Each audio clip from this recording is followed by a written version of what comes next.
నమస్తే, good morning, welcome to Zee Telugu news morning debate. నేను Sunitha. GHMC విస్తరణ ఆర్డినెన్స్లకు అటు గవర్నర్ జిష్ణుదేవ్ వర్మ ఆమోదం తెలిపారు. జీహెచ్ఎంసీ మున్సిపాలిటీల చట్టాల సవరణ ఆర్డినెన్స్లకు ఆమోద ముద్ర వేశారు. జీహెచ్ఎంసీలో 27 మున్సిపాలిటీలు, కార్పొరేషన్లు విలీనం చేయాలని ఇటీవల తెలంగాణ కేబినెట్ నిర్ణయించింది. ఈ ఆర్డినెన్స్ ను వ్యతిరేకిస్తూ అటు బీజేపీ మహాధర్నా చేపడుతోంది. జీహెచ్ఎంసీలో మున్సిపాలిటీల విలీనాన్ని బీఆర్ఎస్ కూడా వ్యతిరేకిస్తోంది. ఈ మున్సిపాలిటీల విలీన ముసాయిదా వల్ల లాభ నష్టాలు ఏంటి, ఎవరికి నష్టం అనే అంశం గురించి ఇవాళ డిబేట్ లో డిస్కస్ చేయబోతున్నాం. ఇవాళ డిబేట్ లో మనతో పాటు పార్టిసిపేట్ చేస్తున్నారు కాంగ్రెస్ నుంచి టీపీసీసీ జనరల్ సెక్రటరీ కత్తి వెంకటస్వామి గారు ఉన్నారు. అండ్ అదేవిధంగా రాజకీయ విశ్లేషకులు శ్యామ్ సుందర్ వరయోగి గారు ఉన్నారు. అండ్ అదేవిధంగా Kishan Reddy BRS state secretary మరికొంతమంది కూడా కాసేపట్లో జాయిన్ అవుతారు. గుడ్ మార్నింగ్ అండి అందరికి. ముందుగా మన శ్యామ్ సుందర్ గారు మీతోనే స్టార్ట్ చేద్దాం. సో జీహెచ్ఎంసీ విస్తరణ ఏదైతే ఓఆర్ఆర్ వరకు గ్రేటర్ వెళ్ళిపోతుంది, ఇప్పుడు ఏదైతే గ్రేటర్ పరిధిలోకి ఈ మున్సిపాలిటీలు కూడా వస్తున్నాయి, ఈ లెక్కన చూస్తే కూడా ఓఆర్ఆర్ కారిడార్ వరకు మొత్తం కూడా ఇప్పుడు ఏదైతే గ్రేటర్ హైదరాబాద్ కాబోతుంది జీహెచ్ఎంసీ. సో ఏంటి లాభ నష్టాల గురించి మాట్లాడుకుంటే కూడా ఎవరికి లాభం ఉంది, ఎవరికి నష్టం ఉంది, అక్కడ ప్రజలు ఏదైతే మున్సిపాలిటీలు ఇప్పుడు అభివృద్ధి చెందుతాయని అనుకోవచ్చా ట్యాక్సుల పేరిట, ఇంకా వాళ్ళకి ఏమైనా ఇది కాస్త మైనస్ కాబోతుందా, మేయర్ల పరిధి కూడా పెరగబోతుంది. సో ఏంటి ఏమనుకుంటున్నారు, ఇది ఎంత మేర పాసిబిలిటీస్ ఉన్నాయి? ఒక రకంగా చెప్పాలంటుందంటే ప్రామాణికత అనేది లేకుండా చేస్తున్నారేమో అనిపిస్తుందండి. ఎందుకంటే గతంలో ఏదైనా తాండాను గ్రామ పంచాయతీ చేయాలన్నా, గ్రామ పంచాయతీని ఇంకా పై స్థాయికి మేజర్ గ్రామ పంచాయతీ చేయాలన్నా, మున్సిపాలిటీ చేయాలన్నా అక్కడ కొన్ని లక్షణాలు ఉండాలి అని చూసేవాళ్ళు. ఆ గ్రామాల అభివృద్ధి తాండా అభివృద్ధి చెందిన తర్వాత గ్రామ పంచాయతీగా మార్చేవారు, తర్వాత మున్సిపాలిటీలోకి తీసుకొచ్చేవారు, మేజర్ పంచాయతీ చేసేవారు అక్కడ జరిగినటువంటి జనాభా ఆధారంగా. కానీ ఇక్కడ ఏంటంటే గవర్నమెంట్ ఎందుకు ఇంత హడావిడి చేసుకుంటుందో అర్థమైతలేదు. చాలా గ్రామాలు ఇప్పుడు ఏవైతే గ్రామాలు ఉన్నాయో నేరుగా జిహెచ్ఎంసీ పరిధిలోకి పోతుంది. అంటే కార్పొరేషన్ కూడా కాదు, అది గ్రేటర్ హైదరాబాద్ కార్పొరేషన్ కు మించి గ్రామాల్లో అసలు సౌకర్యాలు గ్రామ పంచాయతీ స్థాయిలో సౌకర్యాలు లేవు. ఈ పరిస్థితుల్లో వాటిని నేరుగా జిహెచ్ఎంసీలో కలిపేయడం వల్ల గ్రామాల్లో చాలా సమస్యలు వస్తాయి. ఏంటంటే ట్యాక్సులు పెరిగిపోతాయి, ప్రజలకు సామాన్య ప్రజలకు భారం అయిపోతుంది, సౌకర్యాలు ఉండవు. ఆ స్థాయిలో సౌకర్యాలు ఉన్నప్పుడు గ్రామ పంచాయతీల్లో ప్రజలు ట్యాక్సులు కట్టడానికి కానీ దేనికైనా ముందుకు వస్తారు. నీటి ట్యాక్స్ కానీ ప్రతి ట్యాక్స్ పెరిగిపోతుంది. ల్యాండ్ ఇప్పుడే ఎలాగైతే రియల్ ఎస్టేట్ పడిపోయింది, ఆల్రెడీ పడిపోయిన దశలోపట ఇంకా రియల్ ఎస్టేట్ కు భారం కావడంతో సేల్స్ ఆగిపోతాయి, రియల్ ఎస్టేట్ కూడా పడిపోతుంది. సో వీటన్నిటి కారణంగా ప్రభుత్వము ఇంకో ప్రధానమైన విషయం ఏంటంటే ఇప్పుడు గ్రామ పంచాయతీలకు ఫైనాన్స్ కమిషన్ నిధులు వస్తున్నాయి కేంద్ర ప్రభుత్వం నుంచి. గ్రామాల్లో అంతో ఇంతో అభివృద్ధి జరుగుతుందంటే కేంద్ర ప్రభుత్వం నుంచి వచ్చేటువంటి ఫైనాన్స్ కమిషన్ నిధులతోనే జరుగుతున్నాయి. 14th ఫైనాన్స్ కమిషన్ ఇప్పుడు గ్రామ పంచాయతీల్లో ఎన్నికలు పెట్టడానికి కూడా, లోకల్ బాడీస్ ఎలక్షన్స్ జరగడానికి కూడా కారణము 15th ఫైనాన్స్ కమిషన్ నిధులు రాకుండా ఆగిపోతాయని చెప్పేసి. అలాంటి పరిస్థితుల్లో ఈ గ్రామాలకు నిధులు ఆగిపోతాయి, కేంద్ర ప్రభుత్వం నిధులు ఆగిపోతాయి. ఎందుకంటే మున్సిపాలిటీ గ్రేటర్ హైదరాబాద్ పరిధిలోకి వస్తుంది, అంటే అర్బన్ ఏరియా వచ్చేస్తుంది రూరల్ ఏరియా కింద నుంచి. కాబట్టి రూరల్ ఏరియాకు రావాల్సినటువంటి నిధులు ఏవైతే ఉన్నాయో అవన్నీ ఆగిపోతాయి. మరి రైతులకు రైతు బంధు వీటి పరిస్థితి ఏందో ఇంకా అర్థం కాని పరిస్థితి. ఇవన్నీ అసౌకర్యాలే ఉన్నాయి. కాబట్టి రాజకీయ పార్టీలు ప్రతిపక్షాలు వ్యతిరేకించడంలో తప్పులేదు. టిఆర్ఎస్ బీజేపీ కూడా స్పష్టంగా వ్యతిరేకిస్తుంది. కాబట్టి రాజకీయ పార్టీలు వ్యతిరేకిస్తున్నాయి అంటే ప్రజల పక్షాన ప్రభుత్వం ఆలోచించాలి. అనాలోచితంగా ఏదో రింగ్ రోడ్ ఉంది, ఆ లోపల ఉన్నాయన్ని జిహెచ్ఎంసీ పరిధిలోకి తీసుకుంటాం, అదొక ప్రామాణికత ఏంటి? రింగ్ రోడ్డు ఒక ప్రామాణికతగా తీసుకోవడం ఏంటి? నాకు అర్థం కాదు. అంటే ఒకటి మీరు చెప్పిన దాని ప్రకారం ఒకసారి మీరు చెప్పినట్లు కరెక్టే, ఇన్ని నష్టాలు ఉన్నప్పటికీ ప్రభుత్వం ఈ ఓఆర్ఆర్ లోపల ఉన్న వాటిని అన్నింటినీ కూడా మున్సిపాలిటీని జిహెచ్ఎంసీలోకి విలీనం చేయాలన్న ఆలోచన అంటే ప్రభుత్వానికి ఏమైనా ఉపయోగకరంగా ఉందా? ఎందుకు ఈ నిర్ణయం తీసుకుంటుంది? కాంగ్రెస్ పార్టీకి ఏమైనా ప్లస్ అవుతుందా ఇక్కడ? ఇప్పుడు వాళ్ళు ఏ రకంగా ఆలోచించారో అర్థమైతే లేదండి. వాళ్ళకి ప్లస్ కంటే కూడా మైనస్ ఎక్కువ అవుతుంది. ఎందుకంటే రియల్ ఎస్టేట్ పడిపోతుంది, గ్రామాల్లో ట్యాక్సులు పెరిగిపోతాయి, ప్రజల మీద భారం పెరిగిపోతుంది ఒక్కసారిగా. అంటే గ్రామ పంచాయతీకి కట్టే పన్ను ఎంత ఉంటది, మున్సిపాలిటీ కట్టే, కార్పొరేషన్ కు కట్టాల్సిన పన్ను ఒక్కసారి పెరిగిపోతుంది బాగా. కాబట్టి ఇంకా ప్రజల్లో కూడా వ్యతిరేకత పెరుగుతుంది. కానీ మరి గవర్నమెంట్ ఏం ఆలోచించింది, ఏ రకంగా ఆలోచించిందో అర్థం కావట్లేదు. ఒకేసారి కాకుండా కొన్నిటిని జిహెచ్ఎంసీ పరిధిలోకి తీసుకొస్తే, ఏవైతే డెవలప్డ్ ఏరియాస్ ఉన్నాయో వాటిని మాత్రం జిహెచ్ఎంసీ పరిధిలోకి తీసుకొస్తే బాగుండేదేమో. కానీ అట్లా కాకుండా గ్రామాల్ని ఏకంగా మొన్న మధ్యనే మున్సిపాలిటీలు అన్నారు. మున్సిపాలిటీలని ఆ మున్సిపాలిటీలకు ఎలక్షన్స్ కూడా జరగదు, సరిగ్గా జరగక ముందే మళ్ళా కార్పొరేషన్ పరిధిని అంటున్నారు. కాబట్టి ఇది అంతా కూడా అంటే ఎవరు సలహా ఇస్తున్నారో ప్రభుత్వానికి తెలియదు, కానీ ఖచ్చితంగా ఇది అనాలోచితమైనటువంటి చర్యని ఓకే అండి శ్యామ్ సుందర్ గారు, చెప్పుకోవడానికి ఆర్భాటంగా ఉంటుంది. జిహెచ్ఎంసీ గ్రేటర్ హైదరాబాద్ వరకు ఇంత అయింది చెప్పుకోవడానికి ఉంటుంది తప్ప సామాన్య ప్రజానికానికి ఎట్లాంటి ఉపయోగం ఉండదు. ఓకే అండి, నేను మళ్ళీ వస్తాను. ఎస్ కిషన్ రెడ్డి గారు, గుడ్ మార్నింగ్ అండి. గుడ్ మార్నింగ్ అండి. సో ఏంటి ప్రభుత్వం తీసుకున్న ఈ నిర్ణయం పట్ల బీఆర్ఎస్ సుముఖంగా ఉందా, వ్యతిరేకిస్తుందా? అండ్ ఇందాక శ్యామ్ సుందర్ గారు ఆ కమెంట్స్ కి మీరు ఏకీభవిస్తున్నారా? ఏంటి మీ ఒపీనియన్ ఏంటో సార్? ఇప్పుడు మనం తెలంగాణ రాష్ట్రం తెచ్చుకుందే పరిపాలన వికేంద్రీకరణ జరగాలనేది ముఖ్య ఉద్దేశం. తెలంగాణ రాష్ట్రం అంటేనే పరిపాలన సామాన్య ప్రజల వరకు అందాలనేది ముఖ్య ఉద్దేశం ఈ రాష్ట్రం ఏర్పడడంలో కూడా. అయితే ఇప్పుడు గత 10 సంవత్సరాల నుంచి కూడా తెలంగాణలో 10 జిల్లాలు 11 జిల్లాలు ఉన్న రాష్ట్రాన్ని ఈరోజు 33 జిల్లాలు ఎందుకు చేసుకున్నాము? పరిపాలన సౌలభ్యం కోసమే చేసుకున్నాం. కొత్త మండలాలు కానీ కొత్త జిల్లాలు కానీ తండాలను గ్రామ పంచాయతీలు చేయడం కూడా గత బీఆర్ఎస్ ప్రభుత్వం ప్రజల వద్దకు పాలన అందే విధంగా, ప్రజలకు పాలనా సౌలభ్యం జిల్లా హెడ్ క్వార్టర్స్ దగ్గర ఉండే విధంగా రాష్ట్ర ప్రభుత్వం నిర్ణయం తీసుకుంది. ఈరోజు అప్పుడున్న గ్రామాలను కూడా హైదరాబాద్ ఏరియాలో ఓఆర్ఆర్ పరిధులు ఉన్నాయి, ఓఆర్ఆర్ అవుటర్ ఉన్న ఏరియాలను కూడా కొన్నిటిని మున్సిపాలిటీలు చేయడం జరిగింది. గ్రామాలను మున్సిపాలిటీలు, ఎందుకంటే అర్బనైజేషన్ అవుతుంది కనుక మున్సిపాలిటీలను చేయడం జరిగింది. ఆ ప్రాంతంలో ఉన్న మున్సిపాలిటీలు, ఉదాహరణ ఉప్పలు కావచ్చు, కొన్ని మేడిపల్లి కావచ్చు, ఆ ఏరియాలలో ఉన్న మున్సిపాలిటీలను అక్కడ పాలనా సౌలభ్యం కోసం చేసిండ్రు తప్ప ప్రజలకు అందుబాటులో ఉండాలి అర్బనైజేషన్ అనే విధంగా ఉన్నది తప్ప ఈ రోజు మొత్తం జిహెచ్ఎంసీ పరిధిలోకి తీసుకురావడం అంటే ప్రజలకు పాలనను దూరం చేయడమే తప్ప ఇంకొకటి కాదు. ఆల్రెడీ జిహెచ్ఎంసీలో ఉన్న సమస్యలనే ఇప్పుడున్న సమస్యలను పూర్తి స్థాయిలో జిహెచ్ఎంసీ అటెండ్ చేయలేకపోతుంది. డ్రైనేజ్ గానీ, రోడ్లు గానీ, ప్రజలకు సౌకర్యాలు గానీ, మంచినీటి వసతులు గానీ, పెద్ద ఏరియా పెద్దదైపోయేసరికి కూడా జిహెచ్ఎంసీ కంట్రోల్ పూర్తి స్థాయిలో లేకుండా స్పష్టంగా కనిపిస్తా ఉంది హైదరాబాద్ జిహెచ్ఎంసీ పరిధిలో. అలాంటిది మిగతా ఓఆర్ఆర్ మొత్తం సరౌండింగ్స్ మొత్తం హైదరాబాద్ పరిధిలోకి తీసుకురావడం అంటే ఇది ఏదో రియల్ ఎస్టేట్ దందా చేసేటోళ్లకు లేదా ప్రభుత్వంలో ఉన్న పెద్దలకు రియల్ ఎస్టేట్ ఛార్జీలో ఏదైనా బ్రోకరేజ్ వస్తుందని చేస్తున్నట్టే స్పష్టంగా అనిపిస్తుంది తప్ప ఇది హైదరాబాద్ ప్రజలకు ఉపయోగపడే విధంగా లేదు. పాలనా వికేంద్రీకరణ జరిగితేనే, చిన్న చిన్న క్లస్టర్ ఉంటేనే ప్రజలకు పాలన సౌలభ్యం ఉంటది. ఈ రాష్ట్ర ముఖ్యమంత్రి స్వయంగా రియల్ ఎస్టేట్ ఏజెంట్ గనక, ఈ వ్యాపారి గనక ఆయనకు రియల్ ఎస్టేట్ కోణంలోనే అవుపిస్తా ఉన్నట్టుంది కానీ ప్రజల సౌలభ్యంగా కనిపిస్తలేదు. ముఖ్యంగా మనం చూసినట్టయితే ఇప్పుడు ఫార్మాసిటీని కూడా కొత్తగా రియల్ ఎస్టేట్ వెంచర్లు చేయడానికి, డెవలప్మెంట్ కోసం ఫ్యూచర్ సిటీ అని చేయడం, ఈ రాష్ట్ర ముఖ్యమంత్రి అయిన కాంచెల్లి రియల్ ఎస్టేట్ కోణంలో ఆలోచిస్తున్నాడు రాష్ట్ర ముఖ్యమంత్రి తప్ప ప్రజల కోణంలో ఆలోచిస్తలేడు. వాళ్ళకి ఎవరు సలహా ఇస్తున్నారో కానీ ఇది ప్రజలకు, రానున్న ప్రజలకు చాలా ఇబ్బంది కలుగుతుంది. మేము బీఆర్ఎస్ పార్టీ తరఫున కూడా స్పష్టంగా వ్యతిరేకిస్తున్నాం. చిన్న క్లస్టర్లు ఉంటేనే, చిన్న మున్సిపాలిటీలకు ఉంటేనే ప్రజలకు అందుబాటులో ఉంటుంది, సమస్యలు తొందరగా సాల్వ్ అయ్యే విధంగా ఉంటుంది, నియర్ బై ఉంటుంది కనుక పర్మిషన్లు కావచ్చు, ఏది కావచ్చు వాళ్ళు లోకల్ మున్సిపాలిటీలకు పోయి తీసుకుంటారు. ఇప్పుడు ప్రతి చిన్న పర్మిషన్ కూడా జిహెచ్ఎంసీ హెడ్ ఆఫీస్ పోవాలి, అక్కడ పర్మిషన్లు తెచ్చుకోలేదు. దానికి ప్రభుత్వ పెద్దలకు నజరానాలు ముట్ట చెప్పాల్సి వస్తుంది. అవన్నీ వస్తాయి, ప్రభుత్వానికి ఖజానా వస్తుంది, పెద్దలకు ప్రతి అపార్ట్మెంట్ కట్టినా ఏది కట్టినా ఛార్జెస్ వస్తాయనే విధంగా ఇది కనిపిస్తా ఉన్నది తప్ప ఇది స్పష్టంగా ప్రజలకు ఉపయోగపడే విధంగా మాత్రం ఈ ప్రభుత్వ నిర్ణయం, కాంగ్రెస్ ప్రభుత్వ నిర్ణయం కనిపిస్తలేదు.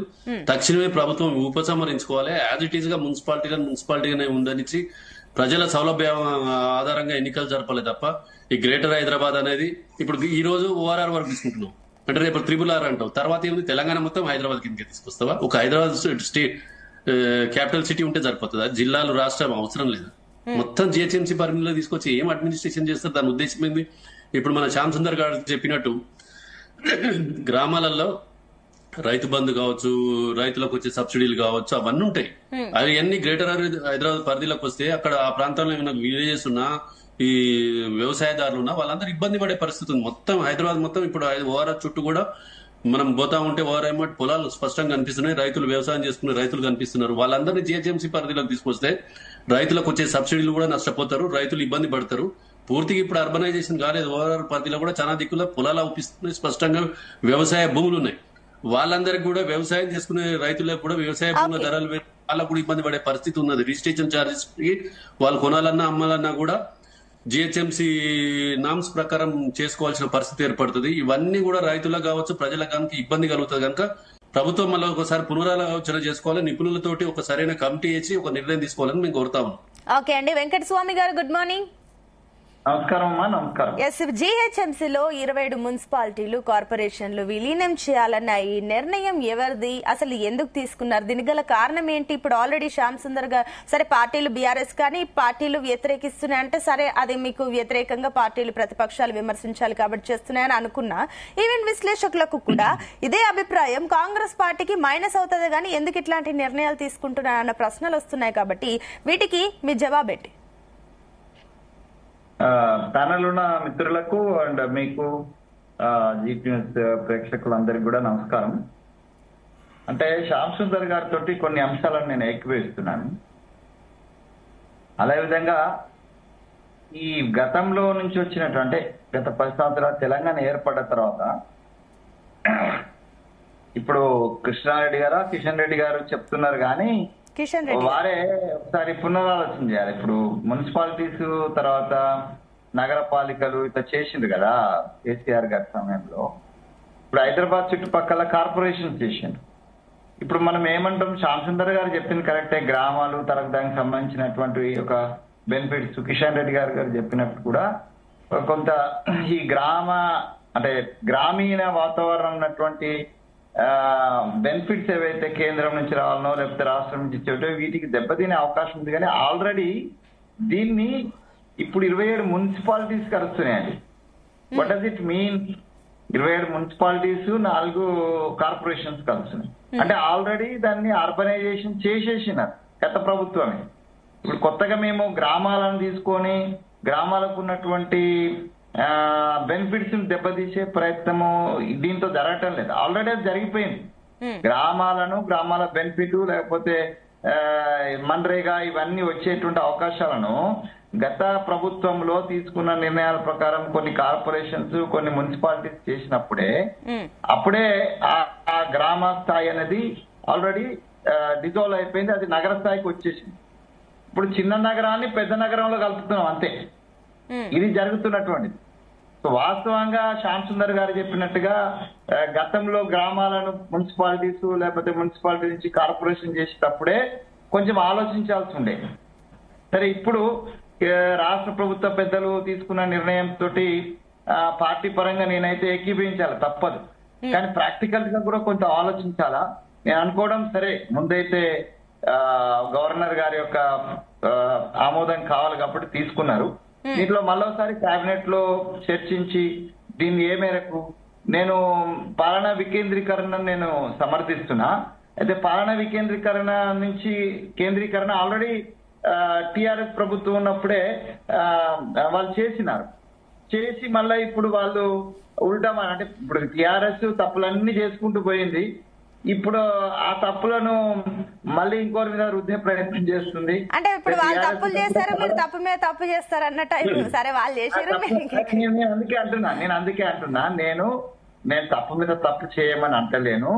నేను ముందే చెప్పా, నేను శ్యామ్ సుందర్ గారితో ఏకీభవిస్తున్నా అంటేనే దాని అర్థం మా పార్టీలో నాకు ఇబ్బంది వస్తుంది. కానీ వి షుడ్ బి ప్రాక్టికల్. నాకు అరే మీరు పార్టీ నిర్ణయం కాదు, ప్రభుత్వ నిర్ణయం. ప్రభుత్వ పరంగా తీసుకున్న నిర్ణయంలో నేను భాగస్వామిని కాదు. బట్ మా పార్టీ ప్రభుత్వం కాబట్టి నేను డెఫినెట్ గా సమర్థించాల్సిందే. సో అంటే సమర్థించడం కూడా గుడ్డిగా ఉండకూడదు. దీంట్లో యుక్తాయుక్తాలను కూడా మేము పునరాలోచించాల్సినటువంటి అవసరం ఉంది. అవసరమైతే ఇప్పుడు మిగతా పార్టీలో లేని అవకాశము మా పార్టీలో ఉన్న అవకాశం ఏంటంటే ప్రభుత్వం యొక్క నిర్ణయం తీసుకున్నట్టు ఏంటంటే ఆ నిర్ణయంలో ప్రజలకు కానీ పార్టీకి కానీ నష్టం వచ్చేది ఉన్నదంటే దాన్ని సజెస్ట్ చేయగలిగేటువంటి స్వేచ్ఛ మా కాంగ్రెస్ పార్టీలో ఉంది, ఇంకా ఏ పార్టీలో లేదు. కానీ అంటే మీరు అన్నట్లు ఓకే, ఇప్పుడు మీరు అన్నారు సరే, మీరు కొన్నిటిని సమర్థించారు, మీరు ఏదైతే సమర్థించారో సరే, కానీ ఈవెన్ కొన్ని విషయాలకి మీరు ఏకీభవించారు, ఇది మంచి విషయమే, మేము యాక్సెప్ట్ చేస్తాం, మీరు చాలా జెన్యూన్ గా చెప్పారు. కానీ అంటే ఒక కాంగ్రెస్ కార్యకర్తకి ఇలాంటి ఫీలింగ్ ఉంటే కాంగ్రెస్ ఎందుకు దాన్ని గ్రహించలేకపోయింది? ఇది చేస్తే మనకు మైనస్ అవుతుంది కదా కాంగ్రెస్ ప్రభుత్వానికి, మళ్ళీ ప్రజల నుంచి వ్యతిరేకత వచ్చే ఛాన్సెస్ ఉన్నాయి కదా. ఇప్పుడు ఈవెన్ జిహెచ్ఎంసీలో విలీనం అయితే ఇప్పుడు ప్రాపర్టీ ట్యాక్స్ పెరిగిపోతుంది, లైసెన్స్ ఫీజులు పెరిగిపోతాయి, ట్రేడ్ ఛార్జీలు పెరిగిపోతుంది, అక్కడున్న చిన్న మున్సిపాలిటీలకి ఇప్పుడు మొత్తం ఆర్థిక భారం పెరుగుతుంది. కాబట్టి ఎందుకు ఆలోచించలేదు మరి మీ ప్రభుత్వం? అంటే కొంచెం అంటే ఈ నిర్ణయం తీసుకునే ముందు కొంత గ్రౌండ్ కనెక్టివిటీ ముఖ్యమంత్రి గారికి కానీ లేకపోతే మంత్రులకు కానీ గ్రౌండ్ కనెక్టివిటీ లేని కారణంగా, అంటే పార్టీ అండ్ పార్టీలో ఉన్నటువంటి అభిప్రాయ సేకరణ జరగాల్సి ఉండేది, దీని నుంచి డౌట్ ఏం లేదు. మాది కొంచెం ప్రజాస్వామిక పార్టీ, డెఫినెట్ గా అభిప్రాయ సేకరణ చేసుకోవాల్సి ఉండే, కొంచెం తొందరపాటు నిర్ణయం ఏమో అని అనిపిస్తుంది. దీన్ని డెఫినెట్ గా మేము అందరం కూడా, అంటే నేను కావచ్చు, లేకపోతే నా స్థాయిలో కావచ్చు, నాకన్నా చిన్న స్థాయిలో కావచ్చు, నాకన్నా పెద్ద స్థాయిలో ఉన్నటువంటి పెద్దలు కావచ్చు, డెఫినెట్ గా ఈ విషయాలు ఇప్పుడు పబ్లిక్ చర్చకైతే మీరు తీసుకొచ్చారండి, మీకు ధన్యవాదాలు. ఇప్పుడు దీన్ని మీరు పబ్లిక్ చర్చ ఒక టీవీ నుంచి వస్తుంది అంటే డెఫినెట్ గా దీని యాంగిల్స్ అన్ని కూడా పార్టీగా మేము ఆలోచించాలా, డెఫినెట్ గా ఆలోచిస్తాం. మాకు ఇక్కడే ఫైనల్ కాదు, మేము కేంద్రంలో కూడా మాకు పార్టీ ఉంది కాబట్టి కొన్ని అంశాలు ఒకవేళ మేము మా స్థాయి వాళ్ళు చెప్తే వినలేని పరిస్థితి ఉన్నట్టు అంటే will bring to the kind notice of the high command, Rahul Gandhi level వరకు కూడా మేము తీసుకుపోయే అవకాశాలు మాకు ఉన్నాయి.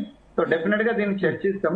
ప్రజలకు ఇబ్బంది, ఇప్పుడు మనకు అంటే ముఖ్యమంత్రి గారు కానీ మంత్రివర్గం కానీ ప్రజలకు ఎక్కువ వారొక మాట నిన్న చెప్పారు, అంటే ఎక్కువ ఫెసిలిటీస్, అదే పనులైతే వసూలు చేస్తున్నాము కానీ ఎక్కువ ఫెసిలిటీస్ ఇవ్వలేకపోతున్నాం. దీని అంతా కూడా ఒక యూనిఫామిటీ తోటి అన్ని ఫెసిలిటీ అన్ని ప్రజలు ఓఆర్ఆర్ వరకు అందించాలనేటువంటి సదుద్దేశంతో ముఖ్యమంత్రి గారు ముందుకు పోతున్నారు. ఇప్పుడు ఒక్కోసారి ఏంటంటే ఆలోచనలో సదుద్దేశం ఉన్నప్పటికీ ఒక్కోసారి ప్రాక్టికాలిటీలో కొంత ఇబ్బంది రావచ్చు. కాబట్టి ముఖ్యమంత్రి గారి ఉద్దేశం సదుద్దేశమే, వారు అన్నట్టుగా రియల్ ఎస్టేట్ పిఎల్ ఎస్టేట్ ఇదంతా కాదు, అన్నిటి నుంచి బయటకు వచ్చేసినాడు. రియల్ ఎస్టేట్ వ్యాపారిగా లేడు, ఇప్పుడు ఒక ముఖ్యమంత్రిగా ఒక ప్రజానాయకుడిగా ఉన్నాడు ఆయన. రియల్ ఎస్టేట్ కూడా పడిపోయే సిచ్యువేషన్, అక్కడ ఏమన్నా రియల్ ఎస్టేట్ కూడా పడిపోయే సిచ్యువేషన్ ఉంది ఇప్పుడు. అంటే ఇప్పుడు రియల్ ఎస్టేట్ పడిపోతుంది అంటే ఇప్పుడు ఇక్కడ చూడండి, ఒకవేళ రియల్ ఎస్టేట్ పడిపోతుంది అని అంటే ఒక ముఖ్యమంత్రి గారికి ఒకవేళ రియల్ ఎస్టేట్ ఆలోచన ఉండేది అంటే పడిపోయేటట్టు ఎందుకు చూస్తారండి? కిషన్ రెడ్డి గారు చెప్పింది వారు వెనక్కి తీసుకోవాల్సి వస్తారు. ఎందుకంటే కిషన్ రెడ్డి గారు చెప్పిన దాంట్లో వారికి రియల్ ఎస్టేట్ యొక్క అవసరాల దృష్ట్యా చేస్తున్నా అన్నారు, కానీ కాదన్నట్టే కదా ఇప్పుడు మీరు అన్న దాని ప్రకారం కానీ లేకపోతే రియల్ ఎస్టేట్ పడిపోతుంది. వారి స్టేట్మెంట్ నే అంటే అంబిగ్యూటీ ఉన్నది. నేనేమంటానంటే ముఖ్యమంత్రి గారి ఉద్దేశము మంత్రివర్గ ఉద్దేశము ప్రజలకు నగరంగా మార్చి, జస్ట్ లైక్ ఏంటంటే హైదరాబాద్, అంటే ఇప్పుడు దీంట్లో ఇంకొకటి మీరు మర్చిపోతున్నారు, ఈ గ్రేటర్ హైదరాబాద్ తర్వాత ఎన్ని కార్పొరేషన్ చేయాలని ఒక చర్చ వచ్చిందండి. మరి దాన్ని మీరు ఛాన్సలర్ గారు కూడా గమనించాలి. దీంట్లో 2 లేదా 3 కార్పొరేషన్లు అయ్యే ఛాన్స్ ఉన్నాయని చెప్పేసి అంటున్నారు. ఇది ఏంటంటే Delhi model sir, Delhi model. నాకు ఢిల్లీతో ఐడియా ఉంది కాబట్టి కిషన్ రెడ్డి గారు, నాకు ఢిల్లీతో ఐడియా ఉన్నది. ఢిల్లీలో north Delhi and the south Delhi and central Delhi అని 3 కార్పొరేషన్స్, అంటే మొత్తం ఒకటి చేసి మళ్ళీ దాంట్లో విభజన చేసింది. కాకపోతే నేను ఒక తెలంగాణ బిడ్డగా మాత్రము, తెలంగాణ ఉద్యమకారునిగా ఒక ప్రమాదాన్ని నేను అంటే స్మెల్ చేస్తున్నాను. ఎప్పుడైనా కూడా రేపు కేంద్ర ప్రభుత్వము ఇప్పుడు భారతీయ జనతా పార్టీ వాళ్ళు ధర్నా చేస్తున్నారు కానీ వాళ్ళు కొంత అడ్వాంటేజ్ తీసుకొని రేపు దీన్ని కేంద్ర పాలిత ప్రాంతంగా చేసేటువంటి ప్రయత్నం చేసే కుట్ర కూడా ఇందులో ఉండొచ్చు.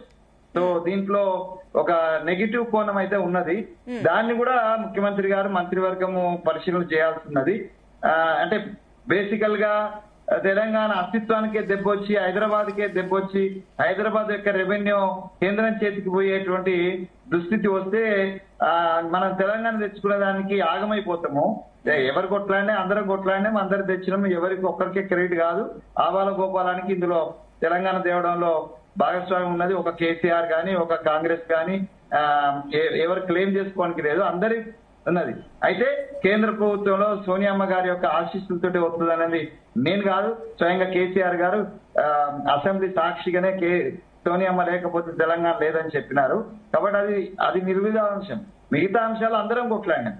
అందరూ కొట్లాడి తెచ్చుకున్నటువంటి తెలంగాణలో హైదరాబాద్ ను మీరు సపరేట్ చేసి రేపు కేంద్ర ప్రభుత్వం చేతికి పోయేటట్టు చేసినట్టు ఏదంటే అది మన అస్తిత్వానికి తెలంగాణ యొక్క ఆర్థిక మూలాలకు చాలా ఇబ్బంది కలిగేటువంటి పరిస్థితి వస్తుంది. కాబట్టి ఇది ఆ దిశగా పోకుండా ఎట్లా జాగ్రత్త పడాలనేటువంటిది కూడా మా ముఖ్యమంత్రి గారు కానీ మంత్రివర్గ పెద్దలు కానీ మా పార్టీ పెద్దలు కానీ ఆలోచించాల్సిన అవసరం ఉంది. అదే ఇప్పుడు ఇందాక మీరు అన్న పాయింట్ ఏదైతే అసెంబ్లీలో కేటీఆర్ ఇట్లా అన్నారు, సోనియమ్మ తెలంగాణ లేదే సోనియమ్మ లేదని చెప్పేసి కమెంట్స్, అదే కేటీఆర్ కూడా అన్నారు కేంద్రం మెడల్ వంచి చావు నోట్లో తలకాయ పెట్టి మరి కేసీఆర్ తెలంగాణను తీసుకొచ్చిండని చెప్పేసి అదే కేటీఆర్ అదే అన్నాడు. ఆయన మాటలు ఇదంటే ఇది కూడా మనం యాక్సెప్ట్ చేయాలి. నేను కేసీఆర్ యొక్క స్వచ్ఛమైనటువంటి సహచరుని ఆయనతో కలిసి పనిచేసిన ఆయన కమిట్మెంట్ టువర్డ్స్ ద తెలంగాణ సాధనలో కేసీఆర్ యొక్క కమిట్మెంట్ ను క్వశ్చన్ చేయలేము, సోనియమ్మ గారి యొక్క కమిట్మెంట్ ను క్వశ్చన్ చేయలేము. సో ఎవరిని క్వశ్చన్ చేస్తలే నేను. ఐఎమ్ సపోర్టింగ్ ద ఫుల్, అంటే తెలంగాణ ఉద్యమ బిడ్డగా ఉద్యమకారుడిగా ఆయనతో కలిసి పనిచేసినా కలిసి పనిచేయకపోయినా ఇవాళ ఆయనతో లేకపోయినా తెలంగాణ ఉద్యమాన్ని ముందుకు నడిపించడంలో కేసీఆర్ యొక్క ఆయన యొక్క ఏదైతే కౌశల్యం ఉన్నదో దాన్ని డెఫినెట్ గా అభినందించాల్సిందే. సో ఆయన లేకుండా నేను అందుకే ఆబాల గోపాలం ఇందులో ఉందండి. చిన్న వ్యక్తి దగ్గర నుంచి పెద్ద వ్యక్తి దగ్గర ఉన్నారు. సరే లీడ్ తీసుకున్న దాంట్లో కేసీఆర్ గారు లీడింగ్ ఉన్నది, దాన్ని ఎవరు కూడా కాదని లేదు, అది చర్చనే కాదు. సోనియా గాంధీ గారు నేను చెప్పాను అంతే, మనం దాని గురించి పెద్ద డిస్కస్ చేయాల్సిన అవసరం లేదండి. నేను కాంగ్రెస్ లో ఉన్నంత మాత్రాన కాంగ్రెస్ పెద్దలు ఎవరు నన్ను ఏమంటారు అనేటువంటి భయం నాకు లేదు. ఎందుకంటే సత్యమే, సత్యం ప్రియంగానే చెప్తున్నా, సత్యమే చెప్తున్నా. నేను సత్యమే. కేసీఆర్ కొట్లాడిన దాంట్లో ఏ మాత్రం అనుమానం లేదు. రాజకీయాలు వేరు, తెలంగాణ ఉద్యమం వేరండి. తెలంగాణ ఉద్యమం అందరం కలిసి పనిచేసిన. మళ్ళీ వస్తానండి వెంకటస్వామి గారు. ఎస్ శ్యామ్ సుందర్ గారు. సో ఇప్పుడు ఇందాక వెంకటస్వామి గారు అన్నట్లు కూడా ఇప్పుడు జిహెచ్ఎంసీకి వచ్చేసి 2 లేదా 3 కార్పొరేషన్లు సంబంధించి అవుతుందా అన్న క్వశ్చన్ కూడా ఒక రైజ్ అయింది. అండ్ ఇంకొకటి ఆయన ఒక పాయింట్ అయితే కీలకంగా చెప్పారు, మేబీ ఇదేదైతే ఇప్పుడు బీజేపీ కూడా కుట్ర పంత పనొచ్చు, ఇప్పుడు ఈ టైంలో కేంద్ర పాలితంగా కేంద్రం కంట్రోల్లోకి కూడా తీసుకెళ్లే ఛాన్సెస్ ఉన్నాయి. ఇన్ కేసు ఇది బీజేపీ అండర్ లో కూడా వెళ్ళిపోయి. అండ్ ఇంకొకటి ఏంటంటే ఈ ఆర్డినెన్స్ ని వ్యతిరేకిస్తూ కూడా అటు బీజేపీ మహాధరణ కూడా చేపట్టడానికి సిద్ధం అయిపోయింది. కాబట్టి సో ఏంటి ఈ సిచ్యువేషన్స్ అన్ని ఇప్పుడు ఒకవేళ కేంద్రం కంట్రోల్లోకి వెళ్ళడానికి నిజంగానే పాసిబిలిటీస్ ఉన్నాయా? విషయం అంటే వెంకటస్వామి గారిని ముందు అభినందించాలి. అధికార పార్టీ అయ్యుండి కూడా స్పష్టంగా ఉన్న లోపాలని అంగీకరిస్తున్నారు. పార్టీ కూడా ఆ రకంగా ఆలోచించాలని చెప్పేసి నేను కూడా కోరుకుంటున్నాను. ఇంకో విషయం ఏంటంటే వాస్తవానికి ఇప్పుడు గతంలో సమితి వ్యవస్థ ఉండేది. అప్పుడు ఎన్టీఆర్ పీరియడ్ వారు ఏం చేశారు, ఈ సమితి వ్యవస్థ ద్వారా కట్టడుగు స్థాయిలో పాలన సరిగ్గా అందట్లేదని చెప్పేసి మండల వ్యవస్థ తీసుకొచ్చారు. అంటే వికేంద్రీకరణ చేశారు. ఇక్కడ సెంట్రలైజేషన్ చేస్తున్నారు. మొత్తం సెంట్రలైజేషన్ చేయడం వల్ల చాలా ఇబ్బందులు వస్తాయి. కొంతమందికి ఎవరికన్నా బెనిఫిట్ అవుతుందేమో తెలియదు, కానీ అది కూడా సామాన్య ప్రజానీకానికి చాలా ఇబ్బందులు వస్తాయి. వారు అన్నట్టుగా ప్రతి చిన్న విషయానికి జిహెచ్ఎంసీ పరిధిలో ఆఫీసర్ని కలవాల్సి వస్తుంది. ఇంతకుముందు నా పక్కనే ఉన్నటువంటి గ్రామ పంచాయతీకి పోతే పని అయిపోయేది. ఇప్పుడు ఏం చేయాలా, అతను ఏదైతే చిన్న పని ఉన్నా కానీ అక్కడి వరకు వెళ్ళాలి అంటే 1 డే 2 డేస్ వేస్ట్ అవుతుంది. పోతే ఆఫీసర్ ఉంటాడో లేదో తెలియదు, ఏం తెలియదు. ఇక్కడైతే గ్రామ పంచాయతీ ఎవరైనా కలుగుతుంటారో మాట్లాడితే మన పనులు మనం చేసుకోవచ్చు అనేది ఉండేది. ఇట్లాంటి అసౌకర్యాలు చాలా ఉంటాయి. రెండో విషయం ఏంటంటే కేంద్రం విలీనం కేంద్ర పాలిత ప్రాంతం చేస్తుందా అని మరి కాంగ్రెస్ పార్టీ ఆ విధంగానే ఆలోచించాలి. మరి అవకాశం ఇస్తున్నట్టే కదా ఒక రకంగా మీకు ఆలోచన ఉంటే. కాబట్టి అలాంటి ఆలోచన రాకుండా చేయడం కోసం ముందు ఇప్పుడు మీరు ఏం ఆలోచిస్తున్నట్టు కాంగ్రెస్ పార్టీ కానీ ప్రభుత్వం కానీ మరి కేంద్ర పాలిత ప్రాంతం చేయాలనే ఆలోచన ఏమన్నా ఉందా ప్రభుత్వానికి? కేంద్ర పాలిత ప్రాంతం చేస్తే ఇంకా కేంద్రం నిధులు వచ్చి ఇంకా డెవలప్ అవుతుందని ఏమన్నా ఉందా? అది ముందు కాంగ్రెస్ వాళ్ళు చెప్పాలి, బీజేపీ వాళ్ళ ఆలోచన కాదు. వీళ్ళే ఆలోచన కల్పిస్తున్నట్టుగా ఉంది. ఆలోచన ఇప్పుడు ఇంత పెద్ద పరిధిలో ఉన్నప్పుడు కేంద్ర పాలిత ప్రాంతంగా ఆల్మోస్ట్ గోవా లాంటి రాష్ట్రం లాగా ఒక రకంగా, గోవా ఎంత చిన్నగా ఉంటది కదా, కాబట్టి ఒక రకంగా చిన్న రాష్ట్రం లాగా సిక్కిం లాగా ఈశాన్య రాష్ట్రాల లాగా మనకి జిహెచ్ఎంసీ పరిధి అవుతుందేమో బహుశా. అంటే జనాభా పరంగా నేను చూస్తుంటే భూ వైశాల్యం కాకుండా జనాభా పరంగా చూస్తుంటే ఆ రాష్ట్రాల పరిధి అంత అయిపోతుంది అది. కాబట్టి ఇవన్నీ కూడా మనం నైసర్గికంగా ఆలోచించాలి, సామాజికంగా ఆలోచించాలి, రాజకీయంగా ఆలోచించాలి. శ్యామసుందర్ గారు ఒక మాట, ఈశాన్య రాష్ట్రాల కంటే హైదరాబాద్ పెద్దది సార్. ఈశాన్య రాష్ట్రాల ఇన్ఛార్జ్ ఉన్నా నేను. మణిపూర్, నాగాలాండ్ కంటే ఇలా ఎగ్జిస్టింగ్ హైదరాబాద్ కూడా చెప్పాను నేను. అందుకే గోవా కూడా చెప్పాను. ఇప్పుడు ఇన్కమ్ సోర్స్ మీరు అన్నట్లు వెళ్తే అదంతా ఇప్పుడు రాష్ట్రం కాకుండా సెంట్రల్ కి డైవర్ట్ అయ్యే ఛాన్స్ ఉంది కదా, తెలంగాణ డెవలప్మెంట్ పక్కన పడుతుంది కదా అని చెప్పేసి ఆయన పాయింట్. అది ఇప్పుడు నేను అనేది అసలు తెలంగాణ రాష్ట్రానికి గుండెకాయనే హైదరాబాద్ అండి. అలాంటి హైదరాబాద్ కేంద్రపాలిత ప్రాంతం అయ్యే అవకాశాలు వీళ్ళే కల్పిస్తున్నట్టు కదా ఒక రకంగా. గవర్నమెంట్ రాంగ్ స్టెప్ అన్నట్టు కదా. ఇప్పుడు బీజేపీని విమర్శించి లాభం లేదు. ఇప్పుడు విమర్శించడం లేదు సార్. నేను అంటున్నాను మామూలుగా జరిగే విషయం. అప్పుడు బీజేపీని విమర్శిస్తారు, కేంద్రపాలిత ప్రాంతం చేస్తున్నారు అని. కేంద్రపాలిత ప్రాంతం చేసే అవకాశాలన్నీ కూడా మీరు కల్పిస్తున్నట్టే కదా కాంగ్రెస్ పార్టీ. కాబట్టి ఇక్కడ విషయం జిహెచ్ఎంసీ పరిధిలో కలిపే ముందు ఇప్పటికీ కూడా గవర్నర్ ఆమోద ముద్ర వేసినప్పటికీ కూడా ప్రభుత్వము చిత్తశుద్ధితో ఒకసారి ఆలోచించాల్సినటువంటి అవసరం ఉంది. సామాన్య ప్రజానీకం ఏం ఆలోచిస్తున్నారు, సామాన్య ప్రజానీకంలో ఎలాంటి ఆలోచన ఉంది, ఈ జిహెచ్ఎంసీ పరిధిలోకి తీసుకొస్తే సామాన్య ప్రజానీకం యొక్క ఆలోచన విధానము కష్టాలు ఎన్ని ఉంటాయి. కాబట్టి ఇప్పుడు ఫైనాన్స్ కమిషన్ ఫండ్స్ సంగతి ఏంది, అవి ఎట్లా వస్తాయి, రైతు బంధు ఇవ్వచ్చా ఇవ్వకూడదా, వీటికి కొన్ని పరిధులు వచ్చేస్తాయి, పట్టణ పరిధిలోకి వచ్చేస్తుంది. చాలా వరకు ఇప్పుడు గ్రామాల్లో పరిశ్రమలు పట్టిస్తే ఎంఎస్ఎంఈలో లోన్ తీసుకున్నా ఏం తీసుకున్నా సబ్సిడీలు వస్తాయి గ్రామాల్లో పెడితే. అదే అర్బన్ లో పెడితే 15% వస్తుంది. ఒక సపోజ్ ఏమీజీపీ స్కీమ్ తీసుకుంటే, కేంద్ర ప్రభుత్వం స్కీమ్ తీసుకుంటే అందులో గ్రామాల్లో పెడితే 35% వస్తుంది. అదే పట్టణంలో పెడితే 15% సబ్సిడీ వస్తుంది. కాబట్టి ఇలాంటి అన్ని కూడా సామాన్య ప్రజానీకం నష్టపోతుంది. పారిశ్రామికంగా అభివృద్ధి చెందాలన్నా లైసెన్సులకు కానీ దేనికైనా కానీ చాలా సమస్యలు వస్తాయి. అన్ని విషయాల్లో రైతులు మరి వాళ్ళ పరిస్థితి ఏంటో నాకైతే అర్థం కావట్లేదు. కాబట్టి రాష్ట్ర ప్రభుత్వం ఈ నిర్ణయం పూర్తిగా అమలు చేసే ముందు పూర్తిగా కూలంకషంగా భేషజాలకు పోవద్దు, ఇక్కడ ఇగోస్కు పోవద్దు. ఎందుకంటే సామాన్య ప్రజానీకంతో సంబంధించినటువంటి నిర్ణయం కాబట్టి, ఇన్ని కోట్ల మంది ప్రజానీకంతో సంబంధించిన విషయం కాబట్టి కూలంకషంగా ఆలోచించాల్సినటువంటి అవసరం ఉంది. రెండో విషయము, టిఆర్ఎస్ గవర్నమెంట్ అప్పుడు చేసింది అది కూడా తప్పే. అన్నిటిని మున్సిపాలిటీలు చేసేయడము, డెవలప్ అయితే పంచాయతీ అనేసేయడము, వీటిని డెవలప్ చెయ్యకుండానే టిఆర్ఎస్ గవర్నమెంట్ మున్సిపాలిటీలు అనేసింది. అప్పుడు అది ఒకటి జరిగింది అంటే దాని మీద మళ్ళీ వీళ్ళు జిహెచ్ఎంసీ పరిధిలోకి తీసుకురావడం అనేది అది ఇంకో పెద్ద తప్పు జరుగుతున్నట్టు లెక్క.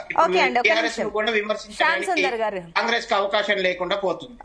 ఒక నిమిషం అండి, నేను మళ్ళీ వస్తాను. కిషన్ రెడ్డి గారు, సో ఇందాక మన వెంకటస్వామి గారు చెప్పిన పాయింట్స్ మీరు విన్నారు. సరే, మీ పాయింట్స్ లెక్కన చూస్తే ఇది వాస్తవమే. ఇప్పుడు కాస్త గ్రేటర్ హైదరాబాద్ లో రోడ్లు కానీ డ్రైనేజీల వ్యవస్థలు కానీ కంప్లీట్ గా 100% చేయలేకపోతున్నారు. ఇప్పుడు మొత్తం మళ్ళీ వీటిని తీసుకొస్తే ఎట్లయితే డెవలప్మెంట్ అన్న మీ క్వశ్చన్ బానే ఉంది. కానీ అసలు మీ హయాంలోనే జిహెచ్ఎంసీ విస్తరణ జరిగింది, అప్పుడు మీరే మున్సిపాలిటీని చేశారు.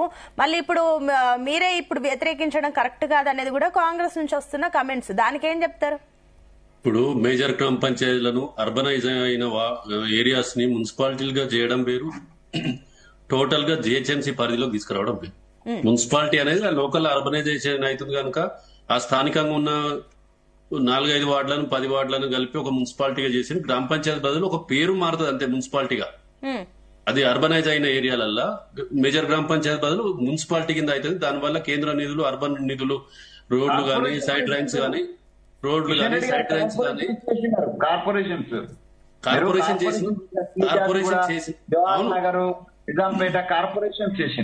కార్పొరేషన్ చేయడం వల్ల సెంట్రల్ గవర్నమెంట్ నిధులు వేరే వస్తాయి, గ్రామ పంచాయతీ నిధులు వేరు, సెంట్రల్ అర్బనైజేషన్ నిధులు వేరే ఉంటాయి కార్పొరేషన్లకు, మున్సిపాలిటీలకు. అయితే ఫండ్స్ నిధులు అనేది కార్పొరేషన్లకు వేరు ఉంటుంది, మున్సిపాలిటీలకు వేరు ఉంటుంది, గ్రామాలకు వేరు ఉంటుంది. అయితే అర్బనైజేషన్ అయినప్పుడు మనం రోడ్లు చేయడమే కాకుండా సీసీ రోడ్లే కాకుండా డ్రైన్స్ కావచ్చు, స్లామ్ వాటర్ డ్రైన్స్ కావచ్చు, ఇవన్నీ కూడా కార్పొరేషన్లకు, మున్సిపాలిటీలకు గ్రేడ్ 1 మున్సిపాలిటీకి ఇంత, గ్రేడ్ 2 మున్సిపాలిటీకి ఇంత, గ్రామాలకి ఇంత అనేది ఒక రేషియో ఉన్నది వాళ్ళ కేంద్ర ప్రభుత్వం ఇచ్చే నిధులలో కూడా. అది అక్కడ పాలనా సౌలభ్యం కోసం ఆ ఏరియాలను బట్టి చేసిన ఉద్దేశమే. అలా టెక్నికల్ గా మెరిట్స్ ఉండొచ్చు, డిమెరిట్స్ ఉండొచ్చు. మీరు చెప్పినట్టు పూర్తి 100% కరెక్ట్ అనేది చెప్పడానికి లేదు. అయితే నన్ను మాట్లాడినాక మీరు చెప్పండి సార్, నేను చెప్పేసినాక. అయితే ఇక్కడ పెద్ద కుట్ర నాకైతే స్పష్టంగా ఇప్పుడు వెంకటస్వామి గారు చెప్పినట్టు మేము తెలంగాణ ఉద్యమంలో కూడా ఆ రోజు ఆంధ్ర నాయకత్వం కావచ్చు, ఆంధ్ర మంత్రులు కావచ్చు, హైదరాబాద్ ను యూనియన్ టెరిటరీ చేయాలని చిరంజీవి లాంటి వాళ్ళు కూడా సోనియా గాంధీని పోయి కోరడం జరిగింది. హైదరాబాద్ అనేది యూనియన్ టెరిటరీ చేసి తెలంగాణ రాష్ట్రం ఇస్తే మాకు అభ్యంతరం లేదు, కానీ హైదరాబాద్ యూనియన్ టెరిటరీ చేయాలనేది వాళ్ళు డిమాండ్ చేసిండ్రు. ఇప్పుడు అదే ఆంధ్ర నాయకత్వం చంద్రబాబు నాయుడు శిష్యుడుగా ఉన్న రేవంత్ రెడ్డి గారు ఇక్కడ ముఖ్యమంత్రి ఉన్నారు కనుక అక్కడి నుంచి చంద్రబాబు నాయుడు డైరెక్షన్ లోనే వీళ్ళు గ్రేటర్ హైదరాబాద్ అని చేసి హైదరాబాద్ యూనియన్ టెరిటరీ చేసే కుట్ర కూడా కావచ్చు. ఇది కనిపించే ఒక దీర్ఘకాలిక కుట్రలా ఏంటంటే మా ఆంధ్ర పెత్తనం పోయింది తెలంగాణ మీద, హైదరాబాద్ మీద. ఆంధ్ర పెట్టుబడిదారులు కావచ్చు, ఆంధ్ర పెత్తందారుల పెత్తనం అయితే పోయింది 10 సంవత్సరాల నుంచి. అది స్పష్టం, అది అందరికి తెలుసు. ఆ పెత్తనం మళ్ళా రావాలి, మళ్ళా నిలుపుకోవాలి. ఎందుకు అంటే హైదరాబాద్ ఆ పెద్దల ఆస్తులన్నీ ఉన్నాయి కనుక నిలుపుకోవాలంటే యూనియన్ టెరిటరీ చేస్తే వాళ్ళకి లాభం జరుగుతుందనే ఉద్దేశం కుట్రకోణం కూడా ఉండొచ్చు. ఎందుకంటే రేవంత్ రెడ్డి గారు గత 2 సంవత్సరాల నుంచి చూస్తా ఉన్నాం స్పష్టంగా చంద్రబాబు గారి డైరెక్షన్ లో ఇప్పుడు తెలుగుదేశం ప్రభుత్వానికి ఆల్టర్నేట్ ఇక్కడ తెలుగుదేశం ప్రభుత్వం నడుస్తున్నట్టే ఉన్నది, కానీ మీడియాలలో కానీ సోషల్ మీడియాలో వాళ్ళు చేసే ప్రజెంటేషన్ కానీ స్పష్టంగా అవుపిస్తా ఉన్నది. ఇంకొక ముఖ్య విషయం ఏంటంటే ఈ డీసెంట్రలైజేషన్ చేయకుండా సెంట్రలైజేషన్ చేయడం వల్ల ప్రభుత్వ పెద్దలకు ఒకటే దగ్గర నుంచి ఆదాయం వచ్చే ఛాన్సెస్ కూడా ఉన్నాయని ఎందుకంటే మనం చూస్తా ఉన్నాం రేవంత్ రెడ్డి గారు కావచ్చు, రేవంత్ రెడ్డి గారి కుటుంబం గత 2 సంవత్సరాల నుంచి రియల్ ఎస్టేట్ మీదనే పడ్డారు. రేవంత్ రెడ్డి గారికి ముఖ్యమంత్రి పాత్ర పోషిస్తున్న వెనక ఉండి వాళ్ళ కుటుంబం కావచ్చు, వాళ్ళ సోదరులు మొత్తం పూర్తి స్థాయిలో రియల్ ఎస్టేట్ దందాలనే ఉన్నారు, వాళ్ళు అదే పని మీద ఉన్నారు అనేది స్పష్టంగా అవుపిస్తారు. తెలంగాణ ప్రజలు కావచ్చు, హైదరాబాద్ ప్రజలు ఇబ్బంది పడకుండా ఖచ్చితంగా కాంగ్రెస్ పార్టీ నిర్ణయం తీసుకోవాల్సిన అవసరం ఉంది. ఎందుకంటే రేవంత్ రెడ్డి గారు చంద్రబాబు గారి డైరెక్షన్, బీజేపీ డైరెక్షన్ గారు ఒక ప్రశ్న అడుగుతా అన్నారు. ఒక నిమిషం ఆయన అడగని తర్వాత మళ్ళీ మీరు మాట్లాడచ్చు. చెప్పండి. ఏం లేదు, ఇప్పుడు మీరు అది ఎట్లా సమర్థిస్తారు? ఇప్పుడు మీరు చేసిన దాన్ని మేము డెవలప్ చేస్తున్నాం అంటున్నాం.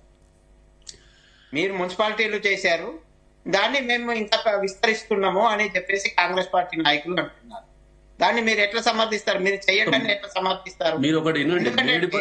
ఎందుకంటే గ్రామాల్లో అప్పుడు ఉన్నటువంటి పరిస్థితుల్లో పట్ల అక్కడ అంతగా డెవలప్మెంట్ లేకుండానే డైరెక్ట్ గా మీరు మున్సిపాలిటీలు చేసేసారు.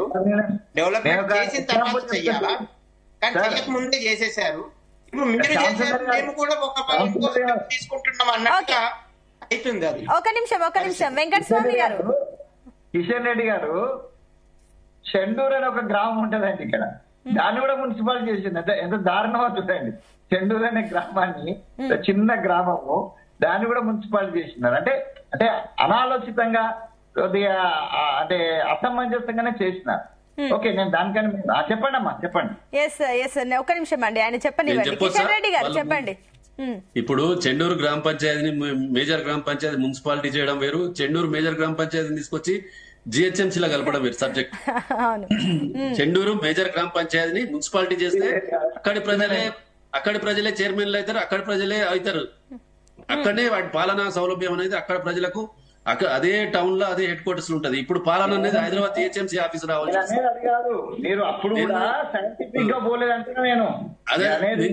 నేను ముందే చెప్పినట్టు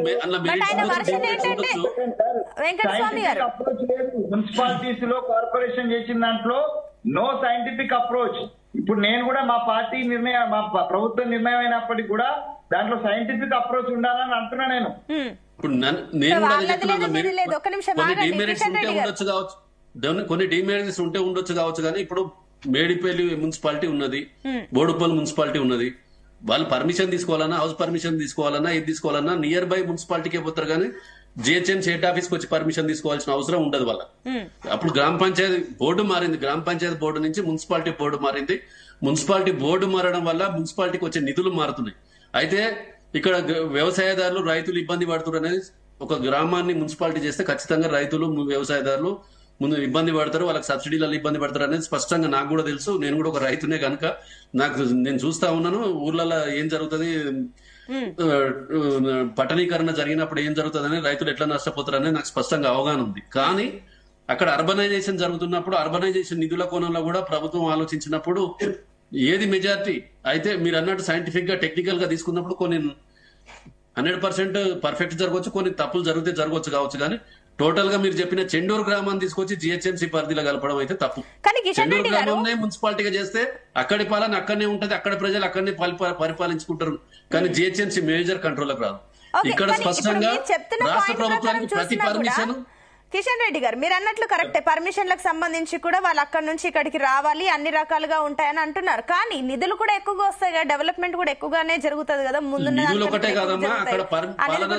తీసుకోవాలి కదా మీరు. ప్రజలకు పాలన సౌలభ్యం కూడా ఇబ్బంది అవుతుంది. ప్రతి నిర్ణయాన్ని కూడా జిహెచ్ఎంసీ తీసుకోవాలంటే ఇప్పుడు జిహెచ్ఎంసీ పరిధి చాలా పెద్దగా అయింది. ప్రతి కార్నర్ కు ప్రతి గల్లీకి కూడా వాళ్ళు చేరలేకపోతున్నారు. ఇప్పుడున్న హైదరాబాద్ నే మనం స్లమ్లలో కాలనీలలో పోతే ఎక్కడ డ్రైన్లు అక్కడనే వ్యవస్థ ఉన్నాయి. డ్రైనేజ్ లో చెత్త తీసే పరిస్థితి లేదు, రోడ్ల మీద గుంటలు పడితే పూడ్చే పరిస్థితి లేదు. ప్రతి కాలనీలలో కూడా రోజు మున్సిపాలిటీ సవ్యంగా సివరేజ్ తీసుకుపోయే పరిస్థితి ప్రతి దగ్గర స్పష్టంగా ఇబ్బందులు కనిపిస్తా ఉన్నాయి. ఎందుకంటే జిహెచ్ఎంసీ పరిధి ఇప్పటికే పెద్దగా ఉంది, వాళ్ళు ప్రతి దగ్గరికి చేరుకోలేకపోతుంది. జిహెచ్ అడ్మినిస్ట్రేషన్ పూర్తి స్థాయిలో నిధులలేమి కావచ్చు, లేదా సరైన చిత్తశుద్ధి లేకపోవడం, దాని మీద సరైన మానిటరింగ్ లేకపోవడం వల్ల ఇప్పుడున్న పరిధిలో సరిగ్గా నిర్వహించలేని పరిస్థితులలో ఇంకా విస్తారంగా ఏరియా పెరిగినప్పుడు ప్రతిదీ అడ్మినిస్ట్రేషన్ పరంగా ఇబ్బంది కలుగుతుంది. కానీ ఇప్పుడు అన్నట్టు డీసెంట్రలైజేషన్ చేస్తే ఎక్కడి ప్రాంతాల వాళ్ళు అక్కడనే వాళ్ళు అడ్మినిస్ట్రేషన్ చేసుకున్నప్పుడే సాధ్యమవుతుంది తప్ప సెంట్రలైజేషన్ చేయడం వల్ల ఇబ్బందులే కలుగుతాయి. దీన్ని ఖచ్చితంగా రాష్ట్ర ప్రభుత్వం పునర్సమీక్షించుకోవాలి. ఇంకొకటి యూనియన్ టెరిటరీ చేసే కుట్ర కూడా ఇందులో స్పష్టంగా కనిపిస్తా ఉన్నది. ఈ రాష్ట్ర ప్రభుత్వం ఖచ్చితంగా కాంగ్రెస్ నాయకులు కూడా మాతో పాటు తెలంగాణ ఉద్యమంలో పనిచేసిన నాయకులు ఉన్నారు. రేవంత్ రెడ్డి గారు ఉద్యమంలో పనిచేయలేదు, చంద్రబాబు నాయుడు ఏజెంట్ గానే ఉన్నాడు ఆ రోజు. కనుక ఆయన తెలంగాణ ఉద్యమం మీద అవగాహన లేక కూడా ఈ రోజు ఆంధ్ర డైరెక్షన్ లో నడుస్తున్నాడు, ఆయన సొంత డైరెక్షన్ లో స్పష్టంగా అర్థం కావట్లేదు. కానీ కాంగ్రెస్ నాయకులు ఉద్యమంలో ఉన్నారు కనుక సమస్యలు ఏమో కనుక కాంగ్రెస్ పార్టీ నాయకులే విత్ ఇన్ పార్టీలో కూడా వాళ్ళు వ్యతిరేకించాల్సిన చెప్తాం. ఓకే వెంకటస్వామి గారు, సో ఈ పాయింట్ కి ఏం చెప్తారు? అసలు మీరు పూర్తిగా ఆలోచించకుండా చేస్తున్నారు డెవలప్మెంట్. ఆయన అడిగిన ప్రశ్నలో కూడా వాస్తవం ఉంది. అసలు ఉన్న పరిధిలోనే అభివృద్ధికి సంబంధించి సరిగా పట్టించుకోవట్లేదు. రోడ్లు గుంతలమయంగా ఉన్నాయి, డ్రైనేజీలు రోడ్ల పైకి వస్తున్నాయి, నడవడానికి ఇబ్బంది పడుతున్న పరిస్థితి ఇప్పుడు హైదరాబాద్ లో కనిపిస్తుంది. అట్లాంటిది మరి ఇదే సరిగా లేదు, మరి దీన్ని ఇంకా పెంచేసి ఏ రకంగా అడ్మినిస్ట్రేషన్ గాడిలో పడే అవకాశాలే స్పష్టంగా కనిపించని పరిస్థితి ఈరోజు కాంగ్రెస్ ప్రభుత్వం తీసుకొస్తుందా? మీరు ఒప్పుకుంటారా ఇప్పుడు గ్రేటర్ పరిధిలో డెవలప్మెంట్ కూడా సరిగా లేదు అనే దానికి? 10 సంవత్సరాలు అధికారం నుండి హైదరాబాద్ ను ఇస్తాంబుల్ చేస్తా, లేకపోతే న్యూయార్క్ చేస్తా, ఏదేదో చేస్తా అన్న కేసీఆర్ ఏం చేసిండో మనం చూసినాం. సో దాని 10 years యొక్క ఇంపాక్ట్ కంటిన్యూ అవుతుంది. ఆ కంటిన్యూయేషన్ లో కొంత మేము అధికారంకి వచ్చిన తర్వాత ఎక్కడెక్కడైతే ల్యాబ్స్ ఉన్నాయో దాన్ని సరిదిద్దేటువంటి ప్రయత్నం స్పష్టంగా మా ప్రభుత్వం చేస్తుంది.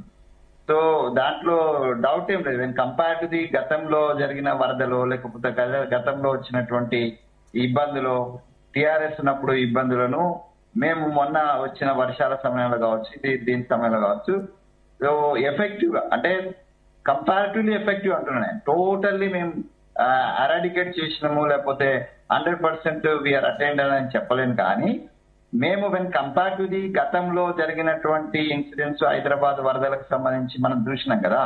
సో అట్లాంటి దాని నుంచి మేము డెఫినెట్ గా బెటర్ పొజిషన్ కి మేము తీసుకొచ్చినాం. ఇంకా తీసుకురావాలనేటువంటి సదుద్దేశం ముఖ్యమంత్రి గారిది. ఆ డెవలప్మెంట్ లో హైదరాబాద్ ఇంకా విస్తరణ చేయడం వల్ల ఇంకా డెవలప్మెంట్ స్పీడ్ అప్ ఉంటది అనేటువంటి ఒక ఆలోచన వారికి ఉండొచ్చు. వ్యక్తిగతంగా చాలా మందికి చాలా ఆలోచనలు ఉంటాయి. సో దాన్ని సమిష్టిగా కూడా నిర్ణయం తీసుకోవాలి, యుక్తియుక్తాలుగా ఆలోచించాల్సిన అవసరం ఉన్నది. సో మేము ఇప్పుడు అనేది ఏంటంటే వారైతే ప్రపోజల్ పెట్టినారు. సో ఇది ఇవాళనే 10 గంటలకు మాకు స్టేట్ ఎగ్జిక్యూటివ్ మీటింగ్ కూడా ఉన్నది. డెఫినెట్ గా పార్టీకి సంబంధించినటువంటి డిస్కషన్ ఉంటది. ముఖ్యమంత్రి గారు కూడా దానికి అటెండ్ అవుతున్నారు. నేను స్వయంగా సిపిసిసి ఎగ్జిక్యూటివ్ లో ఉన్నా, జనరల్ సెక్రటరీగా ఉన్నా. డెఫినెట్ గా మేము లేవనెత్తుతాము. ఇంటర్నల్ వేదిక మీద కావచ్చు, లేకపోతే పర్సనల్ గా కానీ ఈ అంశాన్ని డెఫినెట్ గా, ఎందుకంటే ఇప్పుడు టిఆర్ఎస్ వ్యతిరేకిస్తుందా, బీజేపీ వ్యతిరేకిస్తుందా అనే దానికంటే ప్రజల సౌకర్యం కోసం మనం చేద్దాం అనుకున్నప్పుడు, ప్రజల అసౌకర్యంగా ఫీల్ అవుతున్నప్పుడు వారి యొక్క గ్రౌండ్ రియాలిటీ ఏంటి, గ్రౌండ్ లో ఉన్నటువంటి అభిప్రాయం ఏంటి అనేటువంటిది తీసుకొని ముందుకు వెళ్తే న్యూట్రల్ గా ఉన్నటువంటి ఎక్స్పర్ట్స్ లేకపోతే అనలిస్టులు వీళ్ళు చేసే అభిప్రాయాన్ని కూడా గవర్నమెంట్ పరిగణలోకి తీసుకుంటే డెఫినెట్ గా అది కొద్దిగా ప్రజారంజకమైనటువంటి పాలన అవుతుంది. ఆ దిశగా ప్రయత్నాలు జరగాలి. మేము కూడా ఆ ప్రయత్నం చేస్తాము. అంటే మీడియా అభిప్రాయం కావచ్చు, లేదా విపక్షాలకు సంబంధించిన అభిప్రాయం కావచ్చు, లేదా ఎక్స్పర్ట్స్ అండ్ న్యూట్రల్స్ తర్వాత ఎనలిస్టుల అభిప్రాయాన్ని, ప్రజాభిప్రాయాన్ని కూడా పరిగణలోకి తీసుకోవాలనేటువంటిది నేను సమర్థిస్తూనే. ఇంకొకటి శ్యామ్ సుందర్ గారు ఒక పాయింట్ ఇందాక అన్నారు వెంకటస్వామి గారు. సో ఏదంటే ఈ రైతు బంధు విషయం సంబంధించి కూడా ఆయన ఒక పాయింట్ లేవనెత్తారు. ఇన్ కేసు ఇది వస్తుందా రాదా, సబ్సిడీ వచ్చే వాళ్ళ విషయంలో కూడా ఏం జరుగుతుంది, ఇన్ కేసు ఇది జిహెచ్ఎంసీలో విలీనం అయితే లాభం పొందే వాళ్ళు కూడా ఇట్లాంటి వాటికి సంబంధించి కూడా వాళ్ళు కాస్త నష్టపోతారన్న అభిప్రాయాలు కూడా వచ్చాయి కాబట్టి. అండ్ ఇంకొకటి మెయిన్ ఏంటంటే ఎన్నికల ముందే మీరు ఈ నిర్ణయం తీసుకోవడం వెనుక మీ స్ట్రాటజీస్ ఏమైనా ఉన్నాయా? అంటే ఇప్పుడు స్ట్రాటజీ దీనికి ఎన్నికలకు దీనికి సంబంధం లేదమ్మా. యాక్చువల్లీ వాస్తవంగా ఏంటంటే అంటే హైదరాబాద్ పరిధిని పెంచాలనేటువంటి అది కూడా ఒక సదుద్దేశం పెంచాలనే ఉద్దేశము ముఖ్యమంత్రి గారికి ఉండొచ్చు. సో వారి అభిప్రాయాన్ని మంత్రివర్గంతో చర్చించి దాన్ని ముందుకు పెట్టినారు. పార్టీలో మాత్రం నిజంగా చెప్పాలంటే పార్టీలో దీని మీద ఏం చర్చ జరగలేదు. వాస్తవంగా మాకు కూడా తెలుసు కాబట్టి చెప్తున్నాం. పార్టీ స్థాయిలో జరగలేదు, ప్రభుత్వ స్థాయిలో జరిగింది. దాన్ని కొద్దిగా చకాచకానే ముందుకు వెళ్ళింది. సరే గవర్నర్ గారి ఆదేశం వచ్చింది, వారి పర్మిషన్ వచ్చినప్పటికీ డెఫినెట్ గా దీన్ని పునరాలోచించేటువంటి అవకాశం తప్పనిసరిగా ఉంది. ప్రజాభిప్రాయాన్ని కూడా పరిగణలోకి తీసుకోవాలి. తర్వాత అంటే ఓవరాల్ గా నేను యాజ్ అన్ అంటే నేను కాంగ్రెస్ పార్టీ కార్యకర్తగా లేకపోతే లీడర్ గా కాకుండా నేను ఒక సైంటిఫిక్ అప్రోచ్ గా నేను ఒక ప్రొఫెసర్ గా నేను చెప్తున్నానంటే పాలన వికేంద్రీకరణనే best solution for the so many problems. So కేంద్రీకరణ చేయడం అనేటువంటిది కరెక్ట్ కాదు అని ఇప్పుడు అందుకనే నేను అది గుర్తు చేస్తున్నా. కేంద్రీకరణ చేస్తూనే కేంద్రీకరణ ద్వారా వచ్చేటువంటి లబ్ధి ఏదైతుందో కేంద్ర ప్రభుత్వ నిధులు కావచ్చు లేకపోతే తీసుకుంటూనే మళ్ళీ కేంద్రీకరణ నుంచి వికేంద్రీకరణ అనేటువంటిది ఇప్పుడు హైదరాబాద్, అందుకే ఢిల్లీ మోడల్ అని చెప్తున్నా నేను. సో ముఖ్యమంత్రి గారికి ఢిల్లీ మోడల్ గురించి ఏమన్నా ఆ దిశగా ఢిల్లీ డెవలప్మెంట్ లో అది ఆ మోడల్ బాగా సక్సెస్ అయింది కాబట్టి దాని దిశగా ఏమన్నా ఆలోచిస్తున్నారేమో అనుకుంటున్నా. కానీ ఢిల్లీకి మనకు తేడా ఏంటంటే ఢిల్లీలో ఎక్కడి వరకు అయితే ఈ విస్తరణ అంతా కూడా కంప్లీట్ టోటల్లీ 100% అర్బనైజేషన్. నీకు అక్కడ ఏం పొలాలు లేవు లేకపోతే అది లేదు. కానీ ఇక్కడ మనకు జిహెచ్ఎంసీ అంటే ఓఆర్ఆర్ వరకు పరిధి అని అంటే సో బేసికల్ గా వ్యక్తిగతంగా నేను కూడా కొంచెం దాన్ని వ్యక్తిగతంగా ఇష్టపడతలేదు. జిహెచ్ఎంసీ పరిధి ఓఆర్ఆర్ వరకు పోతే 5 జిల్లాల పరిధి దీని యొక్క పరిధిని మెయింటైన్ చేయడం, తర్వాత ఇప్పుడు దాన్ని 3 భాగాలుగానో 4 భాగాలుగానో అది మళ్ళీ దాన్ని డివిజన్ చేస్తే కూడా అది కొద్దిగా యూనిఫామిటీ ఉంటుందో ఉండదో అనేటువంటి డౌట్ నాకు ఉంది.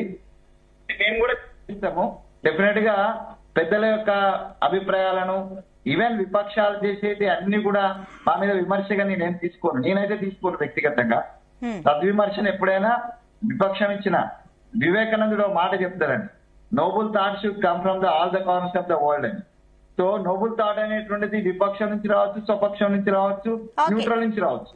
సో అన్ని ఒక సంకలనం తీసుకున్నప్పుడే ప్రభుత్వానికి ఒక మంచి పేరు వస్తుంది, ప్రజలకు ఒక మంచి పాలన అందించగలుగుతాం. ఆ దిశగానే మా ప్రభుత్వం ఆలోచించాల్సిన అవసరం ఉంది, మా పార్టీ ఆలోచించాల్సిన అవసరం ఉంది. శ్యామ్ సుందర్ గారు చెప్పినట్టుగా ఈ మన బీజేపీని నేను నిందిస్తలేను కానీ అవకాశం ఇప్పుడు గవర్నమెంట్ లో బీజేపీ ఉంది కాబట్టి ఇమ్మీడియట్ గా ఇదంతా పెద్ద నాటకం. జిహెచ్ఎంసీ నేనైతే వాళ్ళు చేసే మహాధరణ కూడా ఒక నాటకమే. లోపల బీజేపీ ఎంత సంతోషపడుతుందో మా పార్టీ నేతలకు నేను చెప్తున్నా. ఇది బీజేపీకే అడ్వాంటేజ్ అవుతుంది ఈ ఎక్స్పాన్షన్, కానీ మనకు అడ్వాంటేజ్ అయ్యి కాదు అనేటువంటి విషయం నేను ఎక్కడో మా చర్చలలో చెప్పినా. సో కాబట్టి ఇది రాజకీయంగా కూడా ఇది మాకేం పెద్దగా అడ్వాంటేజ్ అయ్యే అంశమేం కాదు. అదే వారు ముఖ్యమంత్రి గారు రాజకీయ కోణంలో ఆలోచించినట్టుగా లేరు, అభివృద్ధి కోణంలో ఆలోచించినట్టున్నారు. మంత్రివర్గం కూడా అభివృద్ధి కోణంలో ఆలోచించింది.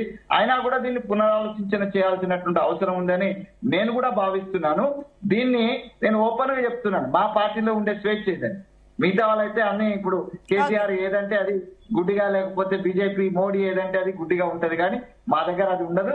నేను దానికి తార్కాణం నేను చాలా స్పష్టంగా పెట్టిన దీని మీద పునరాలోచించాల్సిందే అనేటువంటి విషయాన్ని నేను ఈ రోజు మా స్టేట్ ఎగ్జిక్యూటివ్ కూడా నేను తీసుకొస్తాను. ఓకే అండి. ఎస్ శ్యామ్ సుందర్ గారు, సో ఫైనల్ గా మీరు ఏం చెప్తారు దీని గురించి? ఇంకొకటి, ఈ టైంలో ఇది నిజంగానే బీజేపీకి ఉపయోగపడే రకంగా ఉందా? అండ్ ఇందాక మనం అనుకున్నట్లుగా రియల్ ఎస్టేట్ కూడా పడిపోతుందా, లాభదాయకంగా వెళ్తుందా? ఏంటి మీ ఒపీనియన్ ఇక్కడ? అంటే ఇప్పుడు ఒకటండి, చాలా సమస్యలు ఉన్నాయి. చాలా సమస్యలు ఉన్నప్పుడు అర్బనైజేషన్ చేయడం అనేది కరెక్ట్ కాదు. టిఆర్ఎస్ చేసిందే తప్పని చెప్తున్నప్పుడు మళ్ళీ కాంగ్రెస్ అదే ప్రభుత్వం అంతకంటే మించి తప్పు చేస్తున్నట్టుగా. రెండో విషయం ఏంటంటే, ఇప్పుడు గ్రామాల్లో కూడా అంతో ఇంతో రోడ్లు అయినాయి. మన ఇంటి వరకు రోడ్ అయింది. అది జరిగింది ప్రధానమంత్రి గ్రామీణ సడక్ యోజన కింద. ఆ నిధులు కూడా ఆగిపోతాయేమో ఇప్పుడు యాక్చువల్ గా ఏంటంటే స్టేట్ గవర్నమెంట్ దగ్గర డబ్బులు లేవు. ఉన్న పరిస్థితుల్లో పనులు చేయడానికి డబ్బులు లేవు. ఈ విస్తరించిన పరిధిలో అభివృద్ధి పనులు ఎట్లా జరుగుతాయి? అప్పుడే ప్రజల నుంచి ఆదాయం రావడము, ప్రభుత్వానికి ఆదాయం పెరిగిపోవడం అనేది ఆగమేఘాల మీద జరిగే విషయం కాదు. దానికి చాలా టైం పడుతుంది. కాబట్టి ఈ పరిస్థితుల్లో ఆర్థిక సంక్షోభం కూడా వచ్చే అవకాశం ఉంటుంది. అంటే అభివృద్ధి ఆగిపోయే పరిస్థితులు కూడా వస్తాయి అక్కడ గ్రామాల్లో. ఇప్పుడు అక్కడ గ్రామ పంచాయతీల్లో అంతో ఇంతో పనులు జరుగుతున్నాయి అంటే కేంద్రం ఇది ఎవరమైనా ఏ పార్టీ వాళ్ళైనా అంగీకరించాల్సిన విషయమే. ఫైనాన్స్ కమిషన్ నిధులు గవర్నమెంట్ అప్పుడు టీఆర్ఎస్ గవర్నమెంట్ లో చూసినాం. టీఆర్ఎస్ గవర్నమెంట్ లో గ్రామ పంచాయతీల కరెంటు బిల్లులు కూడా కట్టలేని పరిస్థితి వచ్చింది. కరెంటు బిల్లులు కూడా కట్టలేని పరిస్థితుల్లో ఫైనాన్స్ కమిషన్ నిధులు వస్తే ఇది ఒప్పుకోవాలండి, ఎవరైనా ఒప్పుకోవాల్సిందే. ఫైనాన్స్ కమిషన్ నిధులు కేంద్ర ప్రభుత్వం నుంచి వస్తే సర్పంచులకు తెలియకుండా కీ వాడి ఆ నిధుల్ని కరెంటు బిల్లులను కట్టిన సందర్భాలు ఇది వాస్తవంగా జరిగిన విషయం. కాబట్టి ప్రభుత్వం దగ్గర డబ్బులు లేవు. ఇప్పుడు విస్తరించేసి ఏం సాధిస్తారు, ఏ విధంగా అభివృద్ధి సాధిస్తారు? ఇది పునరాలోచించాల్సినటువంటి విషయం. వెంకటస్వామి గారు మంచి ఆలోచనలతో ఉన్నారు, వారిని అభినందిస్తున్నాను నేను ఈ సందర్భంగా. పార్టీ పరంగా వారికి ఎన్ని ఇబ్బందులు వస్తాయో నాకు తెలుసు. ఏ పార్టీ అయినా ఆ పార్టీ సభ్యుడు వాళ్ళ విధానాన్ని వ్యతిరేకిస్తే వచ్చేటువంటి ఇబ్బందులు కూడా నాకు తెలుసు. కాబట్టి ఇబ్బందులు ఉన్నా కానీ ప్రజల ఇబ్బందుల్ని ఆయన స్పష్టంగా చెప్పారు, ఆయన అంగీకరిస్తున్నారు. కాబట్టి అలాగే పార్టీ పెద్దలు కూడా వాళ్ళ పార్టీ పెద్దలు ప్రభుత్వం దృష్టికి తీసుకెళ్లి ప్రభుత్వము ఈ విషయంలో పునరాలోచన చేయాల్సినటువంటి అవసరం మాత్రం ఉంది. జిహెచ్ఎంసీ పరిధిలోకి తెచ్చినంత మాత్రాన ఏదో గొప్పగా జరిగిపోతుంది, గొప్ప పేరు వచ్చేస్తుంది. గొప్ప పేరు రాదండి. గొప్ప పేరు రాకపోగా ప్రజలు సమస్యల సుడిగుండంలో చిక్కుకుంటారు, సామాన్య ప్రజలు.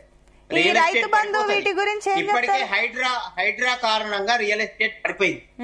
కొన్ని వందల కోట్ల రూపాయలు, వేల కోట్ల రూపాయలు చాలా మంది రియల్ ఎస్టేట్ లో పెట్టేసి ఇప్పుడు చాలా దయనీయమైన పరిస్థితులు ఎదుర్కొంటున్నారు. హైడ్రా తోటి పాజిటివ్ కూడా చాలా జరిగింది సార్. హైడ్రా తోటి నేను చెప్తాను, ఆ విషయం కూడా చెప్తాను. మీరు హైడ్రా కారణంగా సామాన్యుల ఇల్లు కూలగొట్టారనేది 100% నిజం. దాని ద్వారా వచ్చినటువంటి భూమి ప్రభుత్వం పరిధిలోకి వచ్చింది. పెద్దల జోలికి మాత్రం వెళ్ళలేదు. పెద్దల జోలికి అసలు చెరువు మధ్యలో కట్టిన బిల్డింగ్ ను కూల్చలేకపోయింది గవర్నమెంట్. కాబట్టి నేను అనేది ఏంటంటే హైడ్రా కారణంగా రియల్ ఎస్టేట్ నడ్డు విరిగింది. రియల్ ఎస్టేట్ ఇంకా కోల్పోవట్లేదు. దాని ఎఫెక్ట్ మొత్తం జిల్లాల్లో పడింది. జిల్లాల్లో కూడా రియల్ ఎస్టేట్ కోల్పోయింది. మొత్తము రియల్ ఎస్టేట్ పడిపోయింది. కొనడానికి ఎవరు ముందుకు రావట్లే. దాని కింద ఏం బొక్క ఉందో, ఈ భూమి కరెక్టా కాదా అని చెప్పేసి ప్రతి ఒక్కటి అనుమానం కొనడానికి ముందుకు రావట్లేదు, ఓపెన్ ల్యాండ్స్. కాబట్టి ఈ పరిస్థితుల లోపల జిహెచ్ఎంసీ పరిధిలోకి తీసుకురావడం వల్ల రియల్ ఎస్టేట్ ఇంకా దెబ్బతింటది. తర్వాత ప్రజలకు సౌకర్యాలు కోల్పోయి కష్టాల పాలవుతారు. ప్రభుత్వానికి కూడా చెడ్డ పేరు వస్తుంది, పార్టీకి కూడా చెడ్డ పేరు వస్తుంది. కాబట్టి సర్వ విధాలుగా ఆలోచించాలా, పునరాలోచించి మంచి నిర్ణయం తీసుకోవాల్సినటువంటి అవసరం మాత్రం ఉంది.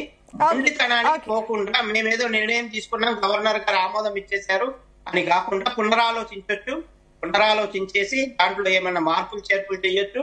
వాటిని మున్సిపాలిటీ పరిధిలో ఉంచడమా, లేకుంటే ఇంకేదన్నా ఇప్పుడు వికేంద్రీకరణ ఏ విధంగా ఉన్న దాంట్లో వికేంద్రీకరణ ఇప్పుడు నిర్ణయం అయిపోయింది, గవర్నర్ కూడా ఆమోదించారు కాబట్టి వికేంద్రీకరణ ఏ విధంగా చేయొచ్చు అనేది ఆలోచించాల్సినటువంటి కిషన్ రెడ్డి గారు మీ ఫైనల్ కమెంట్స్ చెప్పండి.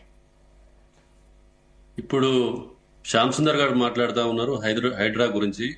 హైడ్రా దాని ఏదో మెరిట్స్ గురించి చెప్తున్నారు కానీ మెరిట్స్ ఏం లేవండి. 100% తప్పులే చేసింది. కొన్ని ప్రాంతాలలో చెరువులను చూపించి మొత్తం హైదరాబాద్ మొత్తం ఏదో సస్యశ్యామలం చేసినాం మార్చేసినాం అని చెప్తే కరెక్ట్ కాదు. సామాన్యుల ఇన్లే పేదల ఇన్లే పోయినాయి హైడ్రా వల్ల. ఇప్పుడు ఒక సాఫ్ట్వేర్ ఇంజనీర్ కావచ్చు, డాక్టర్ కావచ్చు, టీచర్ కావచ్చు, వీళ్ళంతా మధ్యతరగతి దిగువ మధ్యతరగతి వాళ్ళు. జిహెచ్ఎంసీ అప్రూవ్డ్ లేఅవుట్లలోనే వాళ్ళు కొన్న చాలా మనం టీవీలో చూసినా మీడియాలో చూసినా అప్రూవ్డ్ లేఅవుట్లలో కొన్నారు. వన్స్ అప్రూవ్డ్ లేఅవుట్ అంటే దాని మీనింగ్ ఏంది? ఆల్రెడీ ప్రభుత్వం పర్మిషన్ ఇచ్చిన దాన్ని మళ్ళీ నువ్వు ఎఫ్టీఎల్ పరిధిలో ఉన్నదని కూలగొట్టే ఛాన్స్ చాలా తప్పు. ఎందుకు తప్పు అంటే ఆ సామాన్యునికి తెలియదు అది ఎక్కడ ఉందని, ఎఫ్టీఎల్ ఉందా ఏడ ఉన్నది అనేది వాళ్ళకి తెలియదు. ఒకసారి జిహెచ్ఎంసీ పర్మిషన్ ఇచ్చిందంటే దాన్ని రాజముద్ర వేసినట్టే, తప్పైనా ఒప్పైనా రాజముద్ర వేసినట్టే. ఆ జిహెచ్ఎంసీ పర్మిషన్ ఉంది కనుకనే బ్యాంక్ లోన్లు వచ్చినాయి, మున్సిపల్ పర్మిషన్స్ వచ్చినాయి, వాళ్ళు నల్లాలు కావచ్చు, కరెంట్ బిల్లు కావచ్చు, కరెంట్ మీటర్లు శాంక్షన్ వచ్చింది, వాళ్ళు ఇల్లు కట్టుకున్నాక కూలగొట్టడం అంటే ఎంత? రాజ్యమే సామాన్యుల మీద పడి ప్రభుత్వమే సామాన్యుల మీద పడి ద్రోహం చేసి వాళ్ళని ఇబ్బంది పెట్టినట్టు. ఇది రాష్ట్ర ప్రభుత్వం చరిత్రలో చేసిన పెద్ద ఘోరమైన తప్పిదం. మీరు అన్యాక్రాంతమైన భూములు భోంగా హైడ్రాను పెట్టి దాన్ని నోటిఫైడ్ చేసి దాన్ని రాష్ట్ర ప్రభుత్వం కబ్జాలకు తీసుకుంటే తప్పులేదు, కానీ ఆల్రెడీ కఠిన ఇండ్లను గుల్లగొట్టి వాళ్ళని ఇబ్బంది పాలు చేశారు. ఎందుకు అంటున్నా, అవి 20-30 సంవత్సరాల కిందనే లేఅవుట్లు అయిపోయి రిజిస్ట్రేషన్లు అయిపోయినాయి. ఆ రోజు ఇరిగేషన్ శాఖ ఏం చేసింది, రెవెన్యూ శాఖ ఏం చేసింది, ఆ రోజు ఉన్న జిహెచ్ఎంసీ ఏం చేసింది, రాష్ట్ర ప్రభుత్వాలు ఏం చేసినాయి? అది ఈ ఒక్క ప్రభుత్వం, టీఆర్ఎస్ ప్రభుత్వం కావచ్చు, కాంగ్రెస్ ప్రభుత్వం కావచ్చు, తెలుగుదేశం ప్రభుత్వం కావచ్చు, గత ప్రభుత్వాలన్నీ చేసిన తప్పిదాలను ఆ హైడ్రా చేసిన పెద్ద తప్పిదం వల్ల సామాన్య ప్రజలు, మధ్య దిగువ తరగతి ప్రజలు ఇబ్బంది పడ్డారు. ఇది చాలా తప్పిదం. ప్రభుత్వం కూడా ఇప్పటికైనా సరి చేసుకోవాలి. ఎందుకంటే నష్టపోయిన ప్రజలకు ఖచ్చితంగా నష్టపరిహారం కట్టిస్తారా, ల్యాండ్ అలాట్ చేస్తారా, ప్రభుత్వం చేయాల్సిన అవసరం కూడా ఉంది. ఎందుకంటే అది ప్రజలు చేసిన తప్పిదం కాదు, ప్రభుత్వాలు చేసిన తప్పిదం. అక్కడ ఉన్న శాఖలు, ఇరిగేషన్ శాఖ కావచ్చు, రెవెన్యూ శాఖ కావచ్చు, చేసిన తప్పిదాలను సవరించుకోవాలని నేను చెప్తాను. వెంకటస్వామి గారు 30 seconds చెప్పండి. అంటే ఇప్పుడు ఈ ఎక్స్పాన్షన్ గురించి నేను చాలా స్పష్టతగా చెప్పాను. జిహెచ్ఎంసీ ఎక్స్పాన్షన్ దాన్ని పునరాలోచన చేసేటువంటి అవకాశం లేకపోలేదు. లేకపోతే వికేంద్రీకరణ ఎలా జరగాలని శ్యామ్ గారు అన్నట్టుగా కూడా చేయొచ్చు. సరే, హైడ్రా విషయానికి వచ్చేనాదంటే పెద్దలు పేదలు అనేటువంటి ఒక పెద్ద చర్చ నడుస్తుంది. దాని లోతులోకి నేను వెళ్ళదలుచుకోలేదు. సో చాలా అన్యాక్రాంతమైనటువంటి భూములను ప్రభుత్వాన్ని ఆధీనంలోకి తీసుకొచ్చినటువంటి పాజిటివ్ యాంగిల్ కూడా హైడ్రాలో ఉంది. సో నెగిటివ్ యాంగిల్ ఏదైతే పెద్దలు చెప్తున్నట్టున్నదో ఆ నెగిటివ్ యాంగిల్ కూడా సరి చేసుకోవాల్సిన అవసరం ఉంది డెఫినెట్ గా. రైట్ అండి, వెంకటస్వామి గారు, శ్యామ్ సుందర్ గారు, కిషన్ రెడ్డి గారు, థ్యాంక్ యూ అండి డిబేట్ లో పార్టిసిపేట్ చేసిన అందరు కూడా. సో మొత్తమే జిహెచ్ఎంసీలో 27 మున్సిపాలిటీలు, కార్పొరేషన్ల విలీనానికి సంబంధించి కూడా అటు గవర్నర్ నుంచి కూడా ఆమోదం వచ్చేసింది కాబట్టి అడుగులైతే ముందుకు పడుతున్నాయి. కానీ ఈవెన్ సొంత పార్టీ నేతలే ఈరోజు ప్రభుత్వం తీసుకున్న నిర్ణయం తప్పు పడుతున్న పరిస్థితి. ఏదైతే దీనివల్ల ప్రాపర్టీ ట్యాక్స్ పెరిగిపోతుంది, లైసెన్స్ ఫీజులు పెరిగిపోతాయి, ట్రేడ్ ఛార్జీలు పెరిగిపోతాయి. ఇంతవరకు మున్సిపాలిటీలో కట్టిన పన్నులకు సంబంధించి ఇప్పుడు అవి రెట్టింపు అయ్యే ఛాన్సెస్ ఉన్నాయి. గ్రామ ప్రజలు ఇప్పుడు ఈ రోజు పూర్తిగా చాలా మంది నష్టపోతారన్న అభిప్రాయాలు సొంత పార్టీ నేతలకే వ్యక్తమవుతుంటే కాంగ్రెస్ ప్రభుత్వం ఈ విషయంలో పునరాలోచన చేస్తుందా లేదా, ఇది ఎంత మేర ముందుకు వెళ్తుందనేది చూడాలి. That's all for now. Keep watching Zee Telugu news.